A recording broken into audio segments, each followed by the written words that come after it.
Students, இன்றைக்கி நம்ம பார்க்கக்கூடிய topic elevation of boiling point. So இது எலிவேஷன் ஆஃப் பாய்லிங் பாயிண்ட்ன்றது ஒரு காலிகேட்டிவ் ப்ராப்பர்ட்டிஸ். ஸோ அதுக்கு முன்னாடி நம்ம காலிகேட்டிவ் ப்ராப்பர்ட்டிஸ் அப்படின்னா நம்ம என்னென்னு முதல்ல தெரிஞ்சுக்குவோம்.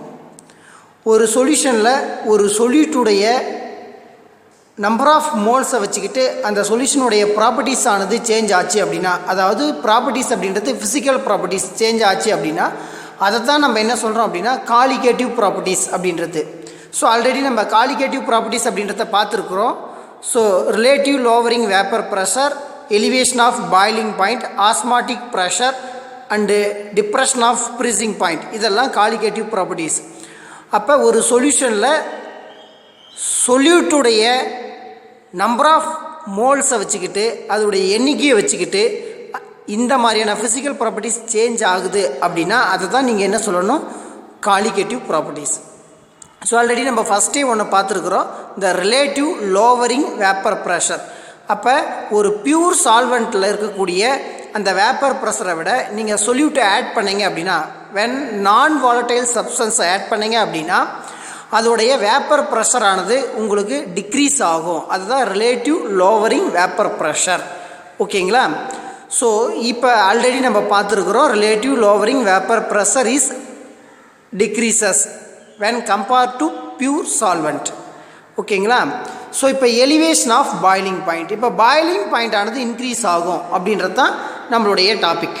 ஸோ எப்படி பாய்லிங் பாயிண்ட் இன்க்ரீஸ் ஆகும்னு பார்ப்போம். அதுக்கு முன்னாடி நம்ம பாய்லிங் பாயிண்ட்னா என்னென்னு முதல்ல நம்ம தெரிஞ்சுக்கணும்.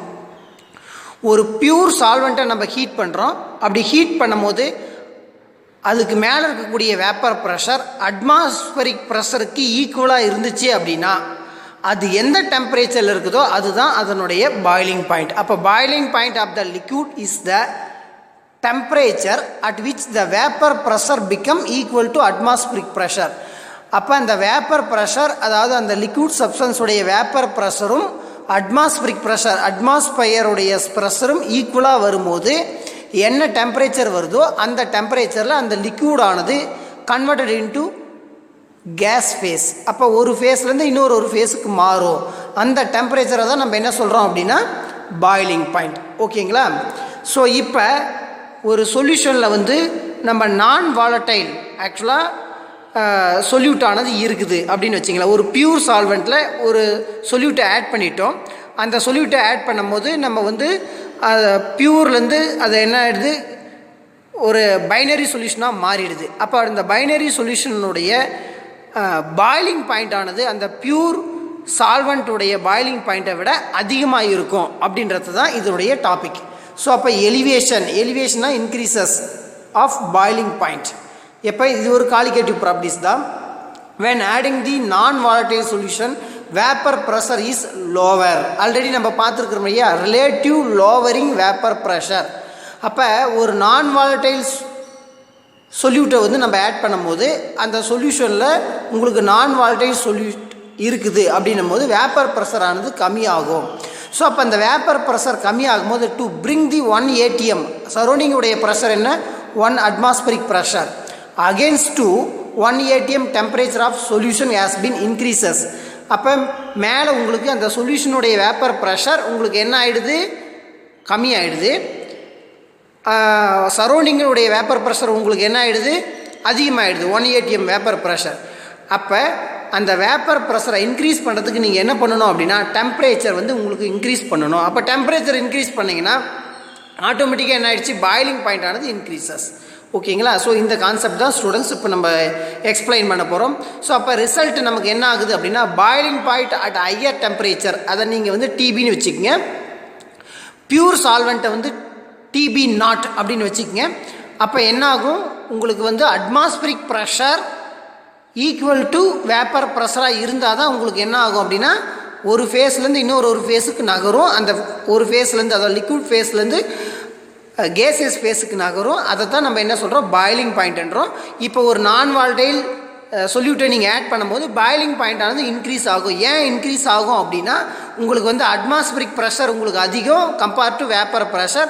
அப்போ அந்த அட்மாஸ்பரிக் ப்ரெஷரும் வேப்பர் ப்ரெஷரும் ஈக்குவலண்ட்டாக மாற்றுறதுக்கு நீங்கள் இன்னும் கேஸ் மாலிகுல்ஸ் எஸ்கேப் ஆகணும். அப்போ எஸ்கேப் கேஸ் மாலிகுல்ஸ் லிக்விட் ஸ்டேட்லேருந்து கேசியஸ் ஸ்டேட்டுக்கு உங்களுக்கு எஸ்கேப் ஆகுன்னா இன்னும் நீங்கள் டெம்பரேச்சர் கொடுத்தா தான் உங்களுக்கு நம்பர் ஆஃப் பார்ட்டிகல்ஸ் இன்க்ரீஸ் ஆகும். அப்போ நம்பர் ஆஃப் பார்ட்டிகல்ஸ் இன்க்ரீஸ் பண்ணணும் அப்படின்னா டெம்பரேச்சர் கொடுக்கணும். அப்போ ஆர்டினரி டெம்பரேச்சரை விட உங்களுக்கு வந்து டெம்பரேச்சர் ஆனது இன்க்ரீஸ் ஆகும். ஓகேங்களா? ஸோ இப்போ நான் இதை எப்படி தெரிஞ்சுக்கலாம் அப்படின்றா, so elevation of boiling point delta TB equal to TB அப்படின்றது உங்களுக்கு வந்து சொல்யூஷனுடைய பாயிலிங் பாயிண்ட் மைனஸ் பியூர் சால்வெண்ட்டுடைய பாயிலிங் பாயிண்ட். ஸோ ஒரு எக்ஸாம்பிள்ஸ் எடுத்துருக்கேன் பாருங்கள். இது எதனுடைய எக்ஸாம்பிள்ஸ் அப்படின்னா வாட்டருடைய எக்ஸாம்பிள்ஸ். ஸோ வாட்டர் நமக்கு தெரியும் 100 டிகிரியில் வந்து உங்களுக்கு வந்து பாயில் ஆகும். ஸோ அப்போ என்ன ஆகுனா டெம்பரேச்சர் இன்க்ரீஸ் ஆக வேப்பர் ப்ரெஷரும் இன்க்ரீஸ் ஆகும். ஒய் ஆக்சிஸில் வேப்பர் ப்ரெஷர் எடுத்துக்கிட்டிங்க, எக்ஸ் ஆக்சிஸில் வந்து டெம்பரேச்சர் எடுத்துக்கிட்டிங்க செல்சியஸில். When increasing the temperature the vapour pressure also increases.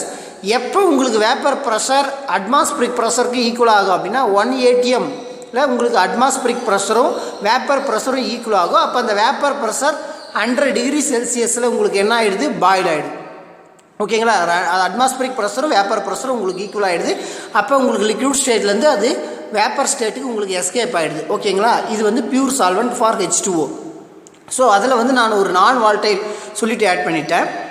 அப்போ நான் வால்டைல் சொல்லிட்டு ஆட் பண்ணும்போது உங்களுக்கு என்ன ஆகுதுன்னா டெம்பரேச்சர் இன்க்ரீஸ் ஆக வேப்பர் ப்ரெஷர் இன்க்ரீஸ் ஆகும். ஆனால் உங்களுக்கு 100க்கு மேலே தான் உங்களுக்கு என்ன ஆகுது அப்படின்னா 1 atm வேப்பர் ப்ரெஷர் ஆஃப் அட்மாஸ்பியருடைய ப்ரெஷர் 1 atm. அப்போ பாருங்கள் 120க்கு மேலே எபோ 120க்கு 100க்கு மேலே தான் நமக்கு என்ன ஆகுது அப்படின்னா அட்மாஸ்பரிக் வேப்பர் ப்ரெஷரும் உங்களுக்கு வந்து வேப்பர் ப்ரெஷர் ஆஃப் சொல்யூஷனும் உங்களுக்கு ஈக்குவல் ஆகுது. அப்போ உங்களுக்கு என்ன ஆகிடுச்சு 100 டிகிரி செல்சியஸில் வாட்டருடைய பாயிலிங் பாயிண்ட் அப்படின்னா அதில் ஒரு நான் வால்டைல் சப்ஸ்டன்ஸ் ஆட் பண்ணும்போது 100 and above தான் வருது. அதை தான் நான் என்ன சொல்கிறேன், டிபி. அப்போ higher temperature minus lower temperature. அப்போ elevation of boiling delta TB, இதில் பி அப்படின்றது பாயிலிங், டி அப்படின்றது டெம்பரேச்சர். எப்போவுமே பியூர்னா நாட்னு போட்டுக்குங்க. அப்போ டெல்டா டிபி எதுக்கு ஈக்குவல் அப்படின்னா delta TB equal to TB minus TB நாட்டுக்கு ஈக்குவல். ஸோ அப்போ எலிவேஷன் ஆஃப் பாயிலிங் பாயிண்ட் எப்படி ஃபைண்ட் அவுட் பண்ணணும்னு உங்களுக்கு தெரிஞ்சுக்கிட்டிங்களா? ஸோ இப்போ பாருங்கள், இந்த delta TB is directly proportional to molality அப்படின்ற, அதாவது நீங்கள் எவ்வளோ சொல்யூட் ஆட் பண்ணீங்களோ அதை பொறுத்து தான் இருக்குது அப்படின்ற. ஆல்ரெடி நம்ம பார்த்துருக்குறோம் molality is equal to number of moles of solute divided by weight of the solvent. அதை கிராமில் எடுத்துக்கிறோம். ஓகேங்களா? ஸோ அதை நம்ம ஸ்மால் எம்மில் பார்ப்போம். ஆல்ரெடி நம்ம ஸ்ட்ரென்த் ஆஃப் த சொல்யூஷனில் பார்த்துருக்குறோம். ஸ்மால் எம் ஈக்குவல் டு அதாவது சொல்யூட் டோட் பை சால்வெண்ட். ஓகேங்களா? அப்போ சொல்யூட்டை தான் நான் என்ன பண்ணுறேன் அப்படின்னா டபிள்யூ வெயிட்டு பின்னு எடுத்துக்கிட்டேன். அப்போ வெயிட் டோட் பை மாஸ். ஓகேங்களா? WA அப்படின்றது நீ எதை எடுத்துக்கிறீங்க, சால்வெண்ட் எடுத்துக்கிறீங்க. சால்வெண்ட்டை எதில் காட்டணும், நீங்கள் வந்து கிராமில் காட்டணும். அப்போ கிராமில் காட்டும் போது 1000 கிராம்னு நான் போட்டுக்கிறேன். அப்போ இந்த 1000 மேலே போச்சுன்னா எம், அதாவது molality is equal to WB divide by WB into 1000 divide by molality, அதாவது M mass of the A atom into அப்போ பாருங்கள் mass of the B atom into weight of the A atom. இப்போ நீங்கள் ஏவை எதை consider பண்ணிக்கிறீங்கன்னா solvent B அப்படின்றது solute. ஓகேங்களா? அப்போ இந்த எம்மை கொண்டு போய் இந்த டிபியில் சப்ஸ்டியூஷன் பண்ணுங்கள். நமக்கு தெரியும் ப்ரொபோஷனாலிட்டியை கேன்சல் பண்ணுறதுக்கு ஒரு கான்ஸ்டன்ட் அப்ளை பண்ணுவோம். நான் இங்கே என்னென்னா கேபி, பி ஃபார் பாயிலிங் அப்படின்னு எடுத்துக்கிறேன். எனக்கு நான் இந்த ஈக்குவேஷன் வந்து நான் கேபியும் கண்டுபிடிக்க முடியும். அப்போ இந்த எம் இந்த பக்கம் கொண்டு வந்தீங்கன்னா KB is equal to delta TB divide by மோலாலிட்டின்னு வரலாம். இப்போ டிபியும் நம்ம ஃபைண்ட் அவுட் பண்ணலாம். TB is equal to KB into எம்னு வருதா. இப்போ இந்த எம்முக்கு இந்த வேல்யூ நம்ம ஃபைண்ட் அவுட் பண்ணியிருக்கிறோமா. அப்போ delta TB is equal to KB into weight of the solvent into 1000 divide by mass of the solute into weight of the solvent. ஓகேங்களா students? So இதிலேருந்து நம்ம என்ன தெரிஞ்சுக்கலாம் அப்படின்னா எலிவேஷன் ஆஃப் பாயிலிங் பாயிண்ட்லேருந்து நீங்கள் வந்து மோலார் மாஸை வந்து ஃபைண்ட் அவுட் பண்ணலாம். இதுதான் இதனுடைய application.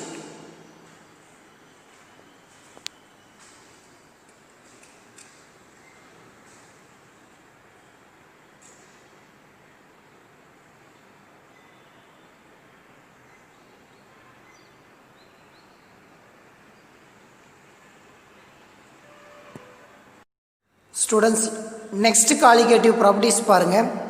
Depression in freezing point. So freezing பாயிண்ட்னால் நமக்கு ஜென்ரலாக தெரியும், இதெல்லாம் தெரிஞ்ச வார்த்தை தான். அதாவது ஒரு சாலிடானது லிக்விடாக மாறிச்சு அப்படின்னா அதனுடைய டெம்பரேச்சர் வந்து டிக்ரீஸ் ஆகும். அதே மாதிரி ஒரு லிக்விடானது ஒரு கேஸ் ஆனது லிக்விடாக மாறிச்சு அப்படின்னாலும் உங்களுக்கு டெம்பரேச்சர் வந்து டிக்ரீஸ் ஆகும். ஸோ அந்த டெம்பரேச்சர் டிக்ரீஸ் ஆகக்கூடிய அந்த பாயிண்ட்டை தான் நம்ம என்ன சொல்கிறோம் அப்படின்னா ஃப்ரீசிங் பாயிண்ட் அப்படின்னு சொல்கிறோம். ஸோ எந்த டெம்பரேச்சரில் அது வந்து டிக்ரீஸ் ஆகும், அது வந்து ஏன் வந்து உங்களுக்கு டிக்ரீஸ் ஆகுது அப்படின்றத நம்ம பார்ப்போம். ஸோ அதுக்கு முன்னாடி ஃப்ரீசிங் டெம்பரேச்சர் அப்படின்னா என்னென்னு முதல்ல தெரிஞ்சுங்க. The temperature at which solid and liquid state of the substance having a same vapour pressure. ஒரு சாலிடாக இருந்தாலும் ஒரு லிக்விடாக இருந்தாலும், ஒரு சாலிடில் இருக்கக்கூடிய ஒரு பொருள் லிக்விடாக மாறிச்சு அப்படின்னா அது உங்களுக்கு வந்து பாய்ட் ஆயிருக்குன்னு அர்த்தம்.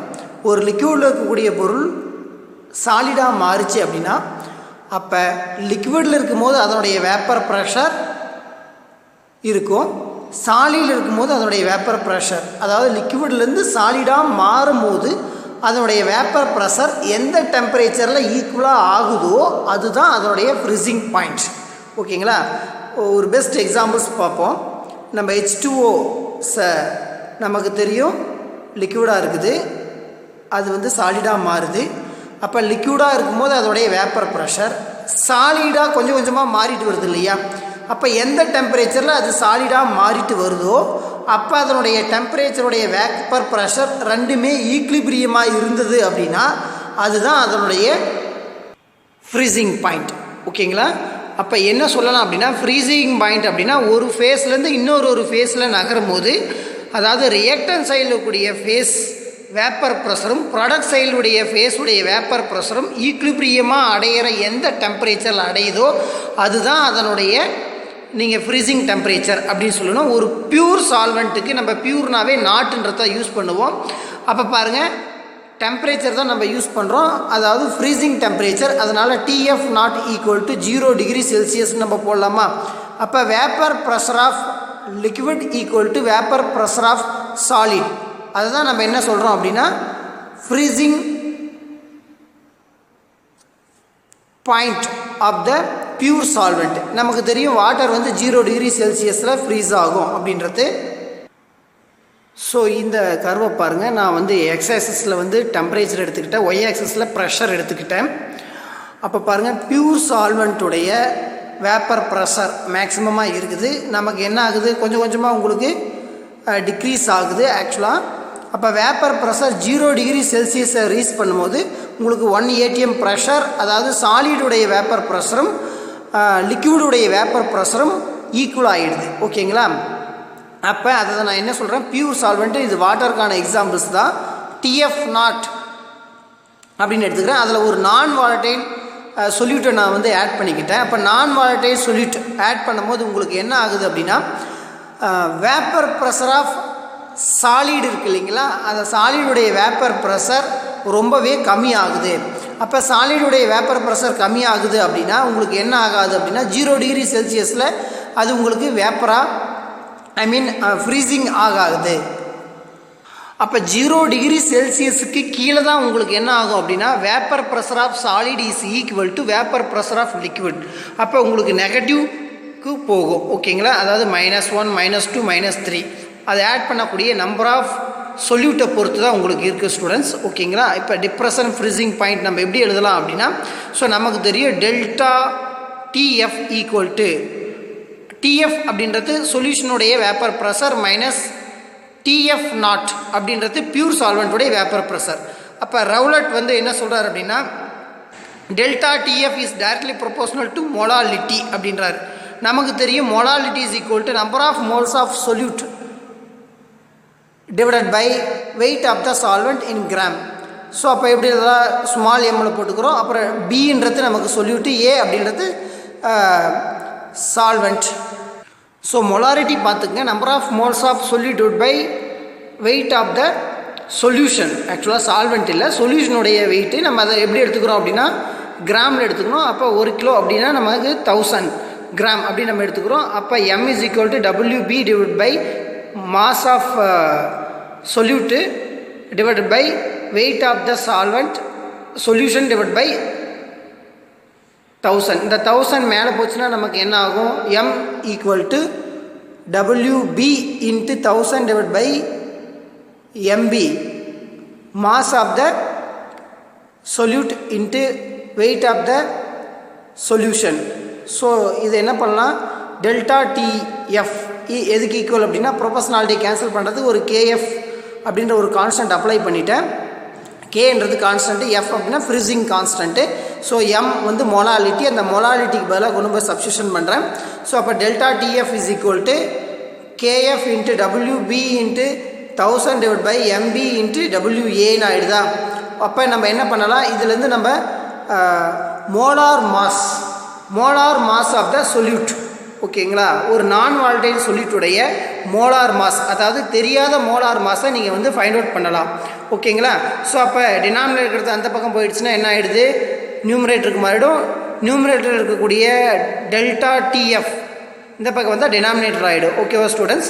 ஸோ இப்போ இந்த டிப்ரெஷன் இன் ஃப்ரிசிங் பாயிண்ட் நம்ம எங்கே வந்து யூஸ் பண்ணுறோம் அப்படின்னா, நமக்கு தெரியும் ஹில்ஸ் ஏரியாவில் போனோம் அப்படின்னா நம்மளுக்கு வந்து டெம்பரேச்சர் உங்களுக்கு என்ன ஆகும் அப்படின்னா உங்களுக்கு கம்மியாகும். அப்போ அதில் ரேடியேட்டரில் நம்ம கார் ரேடியேட்டர்லாம் யூஸ் பண்ணுறோம் இல்லையா, அந்த கார் ரேடியேட்டர்ஸ், அப்போ உங்களுக்கு டெம்பரேச்சர் உங்களுக்கு அந்த கார் ரேடியேட்டரில் வாட்டரை யூஸ் பண்ணுறோம். அப்போ அந்த வாட்டருடைய டெம்பரேச்சர் உங்களுக்கு டிக்ரீஸ் ஆக ஃப்ரீசிங் டெம்பரேச்சர் ஆகிடும். அப்போ கார் உங்களுக்கு என்ன ஆகிடும் அப்படின்னா உங்களுக்கு நின்றுடும். ஸோ அப்போ நீங்கள் என்ன பண்ணலாம்? அதுக்கு எதனா ஒரு நான் வால்டைல் சொல்யூட்டை வந்து நீங்கள் வந்து ஆட் பண்ணலாம். So for examples glycol, glycerol இந்த மாதிரியான உங்களுக்கு சொல்யூட்டை வந்து ஆட் பண்ணிங்க அப்படின்னா உங்களுக்கு ஃப்ரீசிங் டெம்பரேச்சர் உங்களுக்கு டிக்ரீஸ் ஆகும். ஸோ அப்போ உங்களுக்கு வந்து அந்த மாதிரி ஹில்ஸ் ஏரியாவில் போகும்போது ஃப்ரீசிங் டெம்பரேச்சர் உங்களுக்கு நெகட்டிவில் வந்துச்சு அப்படின்னா 0 டிகிரி தாண்டி உங்களுக்கு நெகட்டிவ் வந்தது அப்படின்னும் போது உங்களுக்கு அந்த பாய்லர் உங்களுக்கு வந்து ஒர்க் ஆகும். ஸோ இந்த மாதிரி தான் நம்ம வந்து டிப்ரெஷன் ஃப்ரீசிங் பாயிண்ட்டை வந்து நம்ம யூஸ் பண்ணுறோம். இது போக நம்ம லாட் ஆஃப் அப்ளிகேஷன்ஸ் வந்து நம்ம யூஸ் பண்ணிட்டு இருக்கிறோம் ஸ்டூடெண்ட்ஸ். இது கொஞ்சம் நல்லா தெளிவாக பார்த்துக்குங்க, ரொம்ப முக்கியமான ஏரியா. இப்போ நம்ம பார்க்கக்கூடிய topic osmosis and osmotic pressure. So the many biological process depending upon the osmosis. ஒரு ஸ்பான்டேனியஸ் ப்ராசஸாக இருக்கும்போது நமக்கு வந்து சால்வெண்ட் மாலிகுல்ஸ் ஒரு செமி மெம்பரேன்ஸ் வழியாக லோயர் கான்சன்ட்ரேஷன்லேருந்து ஹையர் கான்சன்ட்ரேஷனுக்கு மூவ் ஆச்சு அப்படின்னா நம்ம அதை என்ன சொல்லணும் அப்படின்னா ஆஸ்மாசிஸ் அப்படின்னு சொல்லணும். ஆஸ்மாசிஸ் அப்படின்னா புஷ்ஷுன்னு அர்த்தம் இன் கிரேக்க வேர்டில். ஸோ நான் என்ன பண்ணுறேன்னா ஒரு சிஸ்டம் எடுத்துக்கிட்டேன். அந்த சிஸ்டம் வந்து ஓப்பனாக தான் இருக்குது. அதில் ஒரு சைடில் சால்வெண்ட் வச்சுருக்கிறேன் பாருங்கள். இதில் என்னென்னா வெறும் வாட்டர் மட்டும் இருக்குது. இப்போ இந்த வாட்டரில் ஒரு சைடில் என்ன பண்ணிட்டேன் அப்படின்னா ஒரு மெம்பரேன் வச்சுருக்கிறேன். இந்த மெம்பரேன் அப்படின்றது it is made up to cellulose அப்படின்ற ஃபைபரால் உருவாக்கப்பட்டிருக்குது. ஸோ இதில் என்னென்னா போரஸ் இருக்கும், துளைகள் இருக்கும், கண்ணுக்கு தெரியாத துளைகள் இருக்கும். இந்த சைடில் ஒரு சொல்யூட்டு, அது கூட வந்து சுகர் வாட்டர் கூட வச்சிடறேன்னு வச்சுக்கங்களேன். சுகர் சாலிடையும் ப்ளஸ் வாட்டரையும் மிக்ஸ் பண்ணி வச்சுருக்கிறேன். ஸோ எந்த சைடில் ஒரு சைடில் வந்து பியூர் சால்வெண்ட் இருக்குது, இன்னொரு சைடில் சால்வெண்ட் ப்ளஸ் சொல்யூட் இருக்குது. பியூர் சால்வெண்ட் எது இருக்குதோ அதை வந்து நீங்கள் என்ன சொன்னால் லோ கான்சன்ட்ரேஷன். இந்த சைடில் சொல்யூட் ப்ளஸ் சால்வெண்ட் இருக்கு இல்லையா, அதில் உங்களுக்கு வந்து ஹை கான்சன்ட்ரேஷன் அப்படின்னு சொல்லணும். அதாவது சொல்யூட்டானது அதிகமாக இங்கே இருக்குது. அப்போ ஆஸ்மாசிஸ்னால் என்ன அப்படின்னா இது பாருங்கள் உங்களுக்கு ஓப்பனாக தான் இருக்குது. ஆஸ்மாசிஸ் அப்படின்னா லோ கான்சன்ட்ரேஷன்லேருந்து ஹையர் கான்சன்ட்ரேஷனுக்கு சால்வெண்ட்டானது மூவ் ஆகும். ஸோ இந்த ப்ராசஸ்க்கு பேர் தான் ஆஸ்மாசிஸ். அப்போ இந்த சைடில் வெரி டைலூட்டாக இருக்குது, இந்த சைடில் வந்து கான்சன்ட்ரேஷன் அதிகமாக இருக்குது. அதாவது எதுடைய கான்சன்ட்ரேஷன்? சொல்யூட்டுடைய கான்சன்ட்ரேஷன். ஸோ ஒரு கொஞ்ச நேரத்துக்கு அப்புறம் என்ன ஆகும் அப்படின்னா இந்த மெம்பரேன்ஸில் போரஸ் இருக்குது. அந்த போரஸ் வழியாக என்ன ஆகும் அப்படின்னா சொல்யூட்டானது சால்வெண்ட்டானது உங்களுக்கு கொஞ்சம் கொஞ்சமாக மூவ் பண்ணும். அப்படி சால்வெண்ட் மூவ் பண்ணும்போது உங்களுக்கு ஹையர் கான்சன்ட்ரேஷன்லேருந்து உங்களுக்கு கொஞ்சம் நேரத்தில் கான்சன்ட்ரேஷன் கொஞ்சம் கொஞ்சமாக கம்மியாகும், அப்போ டைலூட் ஆகும். ஓகேங்களா? அப்போ ஒரு கொஞ்ச நேரத்துக்கு அப்புறம் ஆப்போசிட் ரியாக்ஷன் நடக்கும். என்னென்னா இந்த சைட்லேயும் வந்து அந்த சொல்யூஷனானது மூவ் ஆகும். ஓகேங்களா? ஸோ அப்போ இந்த இடத்துல வந்து நமக்கு ஒரு பொட்டன்ஷியல் டிஃப்ரென்ஸ் வந்து இந்த இடத்துல ஏற்படும். அதை நீங்கள் வந்து நல்லா தெரிஞ்சுக்கணும். அதாவது ஹையர் கான்சன்ட்ரேஷன்லேருந்து சொல்யூஷனானது லோவர் கான்சன்ட்ரேஷனுக்கு மூவ் ஆகும்போது உங்களுக்கு என்ன ஆகும் அப்படின்னா மறுபடியும் ஒரு பொட்டன்ஷியல் டிஃப்ரென்ஸ், ஒரு ஈக்லிபிரியம் அட்டைன் ஆகும். ஓகேங்களா? ஸோ அடுத்த பிக்சரை பாருங்கள். இந்த சைடில் உங்களுக்கு ஓப்பன் ஏராக தான் இருக்குது. இந்த சைடில் மேலே ஒரு பிஸ்டன் வச்சுருக்கிறேன். என்னென்னா வெரி டைலூட் சொல்யூஷன். இந்த சைட்லேருந்து உங்களுக்கு கான்சன்ட்ரேஷன் சொல்யூஷனுக்கு வந்து மூவ் ஆகக்கூடிய சொல்யூஷன் வராமல் தடுக்கிறதுக்கு ஒரு பிஸ்டன் மூவ் பண்ணுறேன். அப்போ அந்த பிஸ்டன் மேலே இருக்கக்கூடிய அந்த ப்ரெஷர் இருக்கு இல்லையா, அந்த வேப்பர் ப்ரெஷர், அந்த வேப்பர் ப்ரெஷர் என்னவோ அதுதான் இது ஆஸ்மாட்டிக் ப்ரெஷர். அப்போ ஆஸ்மாட்டிக் ப்ரெஷர்னால் நம்ம என்ன சொல்லலாம் அப்படின்னா, so the pressure must be applied to the solution stop in flux of the solvent. அதாவது என்னென்னா அந்த ஆஸ்மாசிஸ் நடக்கிறதுக்கு, அந்த தடுக்கிறதுக்கு எவ்வளோ ப்ரெஷர் கொடுக்குறீங்களோ அதுதான் வந்து நமக்கு என்னென்னா osmosis pressure through the membranes. அந்த மெம்பரேன்ஸ் வழியாக வரக்கூடிய அந்த சால்வெண்ட்டுடைய அந்த மூமெண்ட்டை வந்து தடுக்கிறதுக்கு எவ்வளோ ப்ரெஷர் கொடுக்குறோமோ அதுதான் நமக்கு என்னென்னா ஆஸ்மாசிஸ் ப்ரெஷர். ஸோ இந்த ஆஸ்மாசிஸ் ப்ரெஷரை வந்து வாண்ட் ஆஃப் வந்து கால்குலேட் பண்ணார். So for very dilute solution. So எப்படி கால்குலேட் பண்ணுறாரு அப்படின்னா, எவ்வளோ ப்ரெஷர் இருக்கும் அப்படின்றத கால்குலேட் பண்ணுறாரு அப்படின்னா அவர் வந்து ஒரு ஈக்குவேஷன் கொடுக்குறாரு பை. ஸோ அதில் பை அப்படின்றது ஆஸ்மாட்டிக் ப்ரெஷர்னு அவர் கணக்கு எடுத்துக்கிட்டாரு. So pi directly proportional to concentration of solution into டெம்பரேச்சரை பொறுத்து இருக்குது அப்படின்றாரு வாண்ட் ஆஃப். அப்போ இந்த ப்ரொபோர்ஷனாலிட்டியை கேன்சல் பண்ணுறதுக்கு நம்ம வந்து ஒரு ஈக்குவலண்ட்டாக மாற்றுறதுக்கு ஒரு கான்ஸ்டன்ட் கொண்டு வரணும். அதுதான் ஆர் ஃபார் கேஸ் கான்ஸ்டன்ட். இங்கே எதுக்கு கேஸ் கான்ஸ்டண்ட்டை கொண்டு வராரு அப்படின்னா வேப்பர் ப்ரெஷர் ஆகுது இல்லையா, அப்போ அந்த வேப்பர் ப்ரெஷருடைய கான்ஸ்டன்ட் வேல்யூ பொறுத்து தான் இருக்குது அப்படின்றாரு. ஸோ இந்த இடத்துல என்னென்னா கான்சன்ட்ரேஷன்றது வார்த்தைக்கு நமக்கு மீனிங் தெரியும். Number of moles of solute divided by volume of the solution. ஓகேங்களா? அப்போ நம்பர் ஆஃப் மோல்ஸை என்னென்னு எடுத்துக்கிறேன், வால்யூமை வின்னு எடுத்துக்கிறேன். அப்போ சின்ற இடத்துல n/v அப்ளை பண்ணிவிட்டு அப்போ π = n/v × RTன்னு ஆகிடுது. நான் என்ன பண்ணுறேன் அப்படின்னா எனக்கு πv அதாவது ப்ரெஷர் இன்ட்டு வால்யூம் எதுக்கு ஈக்குவல் அப்படின்னா number of moles of solute into gas constant into டெம்பரேச்சருக்கு ஈக்குவல் அப்படின்னு வச்சுக்கிறேன். ஸோ இப்போ n அப்படின்னா என்னென்னா nன்றது நம்பர் ஆஃப் மோல்ஸ். இப்போ நீங்கள் எவ்வளோ சொல்யூட் யூஸ் பண்ணீங்க அப்படின்னா weight of the solute divide by mass of the solute, அதுதான் உங்களுக்கு நம்பர் ஆஃப் மோல்ஸுக்கு ஈக்குவல். அப்போ வெயிட் ஆஃப் த சொல்யூட்டை WBன்னு எடுத்துக்கிறேன், மாஸ் ஆஃப் த சொல்யூட்டை வந்து MBன்னு எடுத்துக்கிறேன். அப்போ நான் என்ன பண்ணுறேன், அப்போ பைவியில் நான் போய் n வேல்யூ சப்ஸ்டியூஷன் பண்ணிட்டேன், WB டிவைட் பை MBன்னு அது டினாமினேட்டில் வந்துருச்சு. இப்போ நான் என்ன பண்ணலாம் அப்படின்னா மாஸ் ஆஃப் த சொல்யூட்டுடைய மாஸை நான் வந்து பாயிலிங் பாயிண்டில் எப்படி நம்ம கண்டுபிடிச்சோமோ, அதாவது elevation of boiling point, freezing point, depression of freezing பாயிண்டில், அதே மாதிரி ரிலேட்டிவ் லோவரிங் வேப்பர் ப்ரெஷரில் எப்படி கால்குலேட் பண்ணமோ அந்த மாதிரி நான் MB கால்குலேட் பண்ணலாம். MB அப்படின்றது நமக்கு தெரியும், மோலார் மாஸ் ஆஃப் த சொல்யூட்டை நம்ம கண்டுபிடிக்கலாம். அப்போ பாருங்கள் ஸ்டூடெண்ட்ஸ், மோலார் மாஸும் பைவியும் நமக்கு இன்வெர்ஸ்லி ப்ரொபோஷனலாக தான் இருக்குது. அப்போ கொண்டு போனோன்னா நமக்கு டினாமினேட்டர் இருக்கிறது நியூமினேட்டராக மாறும், நியூமினேட்டர் இருக்கிறது டினாமினேட்டராக மாறிடும். அப்போ MB = πb × RT divide by πvன்னு ஆகிடும். ஓகேங்களா? ஸோ இதுதான் மோலார் மாஸை வந்து நம்ம கால்குலேட் பண்ணக்கூடிய formula. So significations of osmotic pressure. இப்போ ஆஸ்மாட்டிக் ப்ரெஷருடைய சிக்னிஃபிகேஷன் ஃபஸ்ட்டு பாயிண்ட் பாருங்கள். அதாவது எலிவேஷன் ஆஃப் பாயிலிங் பாயிண்ட், வாட்டருடைய பாயிலிங் பாயிண்ட் 0.512 டிகிரி செல்சியஸ். அது depression in freezing point of water 1.86 degree Celsius. இது வந்து மோலார் சொல்யூஷனில் நம்ம எடுத்துக்கிறோம். ஆஸ்மாட்டிக் ப்ரெஷர் உங்களுக்கு என்ன ஆகுது அப்படின்னா மேக்ஸிமமாக வருது compared to elevation of boiling point, depression in freezing point. அதே மாதிரி பாருங்கள், இந்த ஆஸ்மாட்டிக் ப்ரெஷர் நீங்கள் என்ன பண்ண முடியும் அப்படின்னா ரூம் டெம்பரேச்சரில் மட்டும்தான் அப்ளிகபிள் பண்ண முடியும் ஃபார் பயாலஜிக்கல் சிஸ்டம். ஏன்னா உங்களுக்கு சரௌண்டிங்கில் உங்களுக்கு ரூம் டெம்பரேச்சர் இல்லாமல் வெளியில் வந்து பண்ணும்போது டெம்பரேச்சர் உங்களுக்கு மாறும். அப்போ ஹை டெம்பரேச்சரில் வந்து இதை யூஸ் பண்ண முடியாது. ஆஸ்மாட்டிக் ப்ரெஷர் உங்களுக்கு வந்து சரியான வேல்யூ வராது.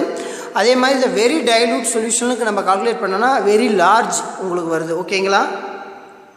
ஸோ அப்போ ஆஸ்மாட்டிக் ப்ரெஷர் அப்படின்றது ஹையர் கான்சன்ட்ரேஷன் சொல்யூஷன் ஆனது லோவர் கான்சன்ட்ரேஷன்லேருந்து ஹையர் கான்சன்ட்ரேஷனுக்கு மூவ் ஆகிறது தான் ஆஸ்மாட்டிக் ப்ரெஷர். இது ஆப்போசிட் ரியாக்ஷன் அப்படியே நடக்கும். அப்போ அந்த ஆப்போசிட் ரியாக்ஷன் நடக்கும்போது நீங்கள் அதுக்கு மேலே சொல்யூஷன் மூவ் பண்ணாமல் எவ்வளோ வந்து அந்த வேப்பர் ப்ரெஷர் நீங்கள் வந்து அப்ளை பண்ணுறாங்களோ அதுதான் அதனுடைய ஆஸ்மாட்டிக் ப்ரெஷர். ஓகேங்களா ஸ்டூடெண்ட்ஸ்? நெக்ஸ்ட் டாபிக் பாருங்கள். Isotonic solution, hypotonic solution, hypertonic solution. இப்போ நான் என்ன பண்ணுறேன்னா ஒரு பீக்கருக்குள்ளே ஒரு அனிமல் செல்லை நான் போடுறேன். சரிங்களா? இப்போ பீக்கரில் உங்களுக்கு ஒரு சால்வெண்ட் வாட்டர் வச்சுருக்கிறேன்னு வச்சுக்கங்களேன். இப்போ அதுக்குள்ளே நான் செல்லை உள்ளே போட்டுட்டேன். இப்போ சால்வெண்ட்டில் H2O வாட்டர் மாலிகூல்ஸ் ஆனது உங்களுக்கு அதிகமாக இருக்குது. ஆனால் உங்களுக்கு செல்லில் உங்களுக்கு பார்த்திங்கன்னா வாட்டர் மாலிகூல்ஸ் தவிர அது போக ரிமைனிங்ஸில் நிறைய கெமிக்கல் காம்பவுண்ட்ஸ் இருக்குது. அப்போ உங்களுக்கு ஹையர் கான்சன்ட்ரேஷன். இப்போ நம்ம ஆல்ரெடி ஆஸ்மாட்டிக் ப்ரெஷரில் பார்த்துருந்தோம். சொல்யூஷன் ஆனது ஒரு லோயர் கான்சன்ட்ரேஷன் வந்து ஹையர் கான்சன்ட்ரேஷன் மூவ் பண்ணுதுன்னு வச்சுக்கங்களேன். அப்படின்னும் போது தட் இஸ் ஆஸ்மாட்டிக் ப்ரெஷர். அந்த இடத்துல ஆஸ்மாட்டிக் ப்ரெஷர் ஆனது ஆக்ட் ஆகும். நான் ஆல்ரெடி சொல்லியிருக்கிறோம். ஸோ இந்த இடத்துல பாருங்கள். இப்போ அந்த சொல்யூஷன் அந்த செல்லுடைய சைஸ் ஆனது எந்த சேஞ்சஸும் நடக்கலை அப்படின்னா உங்களுக்கு சொல்யூஷன் ஆனது பீக்கர்லேருந்து செல்லுக்கும் போகலை, செல்லுலேருந்து பீக்கருக்கும் போகலை. Net movement of water is 0. So அந்த மாதிரியான சொல்யூஷனை தான் நம்ம என்ன சொல்லணும் அப்படின்னா ஐசோடோனிக் சொல்யூஷன். அப்போ செல்லுடைய சைஸ் உங்களுக்கு எப்படி இருக்கும்? ஒரே மாதிரி இருக்கும். ஓகேங்களா? ஆரம்பத்தில் போடும்போது செல்லுடைய சைஸ் என்னவோ அதே செல்லுடைய சைஸும் உங்களுக்கு சேமாக இருக்கும். அடுத்தது என்ன பண்ணுங்களேன், இன்னொரு பீக்கரில் இன்னொரு செல்லை போட்டிருக்கிறேன். இப்போ நமக்கு லோ கான்சன்ட்ரேஷன், அதாவது வாட்டர் சைடில் வெறும் பியூர் வாட்டர் தான் இருக்குது. அங்கே உங்களுக்கு அதர் சொல்யூட் ஆனது இல்லை. ஸோ கான்சன்ட்ரேஷன் உங்களுக்கு கம்மி. உங்களுக்கு செல் இருக்குது. செல்லை சுற்றி உங்களுக்கு என்ன இருக்குது? அதுக்குள்ளே பார்த்திங்கன்னா உங்களுக்கு centre of the nucleus, mitochondria இந்த மாதிரி இருக்கும். ஸோ இப்போ அனிமல் செல் எடுத்துக்கிறேன்னு வச்சுங்க. அனிமல் செல்லில் உங்களுக்கு செல் வால்வு இல்லை. ஸோ இப்போ இந்த லோ கான்சன்ட்ரேஷன்லேருந்து செல்லானது வாட்டரை வந்து அப்சர்வ் பண்ணியிருக்குன்னு வச்சிங்களேன். அப்போ செல்லானது என்ன ஆகிடும்? உப்பி போயிடும். ஓகேங்களா? அப்போ செல்லானது உங்களுக்கு அந்த இடத்துல உப்பி போகும்போது ஃபர்தராக உங்களுக்கு வாட்டர் என்ன ஆகும் அப்படின்னா ஈக்லிபிரியம் அட்டைன் ஆகும். அப்போ செல்லுலேருந்து உங்களுக்கு மறுபடியும் வாட்டரானது வெரி டைலூட் சொல்யூஷனை நோக்கி நகர்ந்து வரும். அப்போ உங்களுக்கு அந்த இடத்துல ப்ரெஷர், அந்த செல்லு மேலே உங்களுக்கு ப்ரெஷர் உங்களுக்கு ஆக்ட் ஆக ஆரம்பிக்கும். ஸோ அப்போ உங்களுக்கு என்ன ஆகும்? செல்லானது பஸ்ட் வெடித்து செதற ஆரம்பிச்சிடும். ஓகேங்களா? ஏன் உங்களுக்கு அனிமல் செல்லில் உங்களுக்கு வந்து லோவர் கான்சன்ட்ரேஷன்லேருந்து ஹையர் கான்சன்ட்ரேஷன் செல் மூவ் ஆகுது அப்படின்னா உங்களுக்கு கான்சன்ட்ரேஷன் உங்களுக்கு வந்து மினிமம். ஓகேங்களா? ஸோ இதை தான் நம்ம என்ன சொல்லணும்? Hypotonic solution. அப்போ ஹைப்போடோனிக் சொல்யூஷனில் உங்களுக்கு வந்து ப்ரெஷர் வந்து உங்களுக்கு மேக்ஸிமமாக இருக்கும். எப்போ அப்படின்னா செல்லில். ஓகேங்களா? உங்களுக்கு வேப்பர் ப்ரெஷர் ஆனது உங்களுக்கு மேக்ஸிமமாக இருக்கும் அப்படின்றத நீங்கள் தெரிஞ்சுக்கணும். சரி, ஹைப்பர்டோனிக் சொல்யூஷன் அப்படின்னு வச்சிங்களேன். இப்போ சொல்யூஷன் அதாவது செல்லுலேருந்து உங்களுக்கு வாட்டர் ஆனது மூவ் ஆகி சொல்யூஷனை நோக்கி வந்துருச்சு, அதே பீக்கரை நோக்கி வந்துருச்சு அப்படின்னா பீக்கரில் உங்களுக்கு கான்சன்ட்ரேஷன் உங்களுக்கு என்ன ஆகிடும்? ரைஸ் ஆகிடும். அப்போ செல்லு உங்களுக்கு சுருங்கி போயிடும். சரிங்களா? அப்போ உங்களுக்கு செல்லு கொஞ்சம் கொஞ்சமாக சுருங்கி போய் அதில் இருக்கக்கூடிய நியூக்ளியஸ் உங்களுக்கு சுருங்கி போயிடும். அந்த ப்ராசஸை வந்து நம்ம என்ன சொல்கிறோம் அப்படின்னா பிளாஸ்மோலைசிஸ். ஓகேங்களா? பிளாஸ்மோலைசிஸ். ஸோ இதை வந்து சிரினேஷன் அப்படின்னு சொல்லிட்டு சொல்லுவோம். ஸோ இதுக்கு என்ன ரீசன் அப்படின்னா இதுலேயும் உங்களுக்கு செல் வாழ்வு இல்லை. அப்போ நல்லா பார்த்துங்க, செல்லுலேருந்து உங்களுக்கு வாட்டரானது வெளியே போச்சு அப்படின்னா அது ஹைப்பர் டோனிக். பீக்கர்லேருந்து செல்லுக்குள்ளே உங்களுக்கு வாட்டர் உள்ளே வந்துச்சு அப்படின்னா அது ஹைப்போடோனிக். அப்போ உங்களுக்கு ப்ரெஷர் மேக்ஸிமம், இங்கே உங்களுக்கு ப்ரெஷர் மினிமம், அதாவது பை வேல்யூ உங்களுக்கு மேக்ஸிமம். சரிங்களா? அப்போ நெட் ஐசோடோனிக் அப்படின்னா பை வேல்யூ உங்களுக்கு வந்து செல்லுக்கும் அந்த சொல்யூஷனுக்கும் ஈக்குவலாக இருக்கும். ஸோ சேம் ப்ரெஷர், அதுதான் ஐசோடோனிக் சொல்யூஷன் அப்படின்னு சொல்லணும். இப்போ இந்த சொல்யூஷனை வந்து நம்ம ஐசோடோனிக், ஹைப்போடோனிக், ஹைப்பர்டோனிக் சொல்யூஷன் அப்படின்றது கம்பேரிசன் பண்ணி தான் நம்மளால் படிக்க முடியும். ஓகேங்களா? ஸோ இதை வச்சு தான் நம்ம பிளட்டுடைய ப்ரெஷர் உங்களுக்கு மாறுறது. ஓகேங்களா? இப்போ கான்சன்ட்ரேஷன்ஸ் ஆஃப் சொல்யூஷன் உங்களுக்கு வந்து பிளட் செல் வந்து உங்களுக்கு வாட்டர் மாலிகூல்ஸை எடுக்கும்போது உங்களுக்கு ப்ரெஷர் ரைஸ் ஆகும். வாட்டர் மாலிகூல்ஸை லூஸ் பண்ணும்போது உங்களுக்கு என்ன ஆகிடும், ப்ரெஷர் ஆனது மினிமம் ஆகிடும். ஓகேங்களா, இதுதான் பிளட் ப்ரெஷர் அப்படின்னு சொல்லிட்டு நம்ம மெடிக்கல் டேர்மில் வந்து நம்ம வந்து யூஸ் பண்ணுறோம். ஓகேங்களா, இதை கொஞ்சம் நல்லா பார்த்துங்க ஸ்டூடெண்ட்ஸ்.